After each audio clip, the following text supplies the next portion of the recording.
دکتر ناناز پیرنیا روانشناس هستم و سمینار جدیدی در سلسله سمینارهای IAPA و خودم رو تقدیم شما می کنم.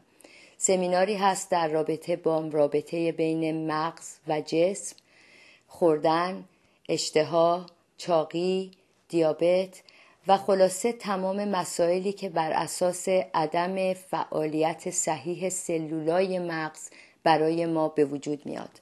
من به عنوان یک روانشناس و متخصص مغز امروز میدونم که رابطه نزدیکی بین مسائل غذایی، بدغذایی، اشتها، کم و زیاد خوردن و رابطه و تنظیم صحیح فعالیت سلولهای مغز وجود داره.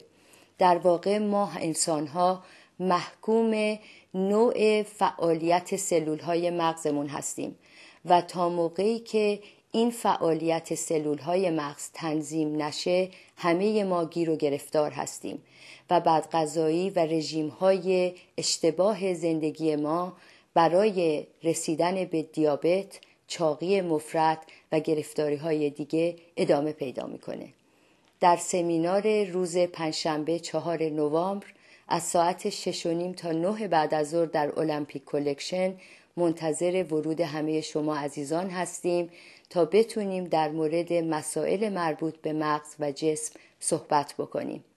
تلفن تماس 310 358 3337 هستش و ضمناً آزمایش‌های مختلفی در رابطه با چاقی و قند خون برای شما عزیزان به صورت رایگان انجام میشه. تلفن تماس 310 358 3337. منتظر ورود شما هستیم.